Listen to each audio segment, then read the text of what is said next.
Welcome to Sandwiches of History. Today from 1001 Sandwiches of 1936, we're going to be making the cheese loaf sandwich. Well, actually, we're going to start it today and finish it tomorrow. Don't worry, you'll see it all in one video. Now, it asks us to put several ingredients into a food chopper, and food choppers used to look like this. They would mount to your counter, and you would just grind things up with different settings. I don't have one of those. What I've got is a food processor. So in our food processor, we have a dill pickle, a quarter pound of American cheese, a quarter of a pimento, which I kind of equated to this, and then a quarter cup of walnuts. And we just walls it up. Now we're gonna put that in a loaf pan and let it sit overnight in the fridge. Now I only made a half batch, so I'm gonna try and stack it up against one side. We'll see how this goes. Well, it's the next day, and as you can tell, it didn't really set up, so we're just gonna go ahead and use it as a spread. See how it goes. Okay, let's give this cheese loaf sandwich a go.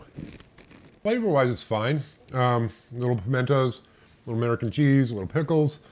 Not really tasting the walnuts, which is interesting.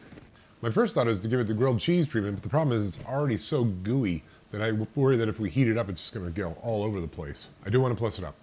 I'm gonna add some of these Lay's French onion soup potato chips that I reviewed over on In the Chips with Barry. They're pretty good. They're kind of oniony and they do kind of nice savoriness to them. They don't taste like the cheese on there, but I think it's gonna make this sandwich taste a little bit better. Okay, let's give this cheese loaf sandwich plussed up with Lay's French onion flavored potato chips a go. The chips on their own have kind of a good brothy flavor and okay onion flavor. What they didn't have was cheese. Well, now they do.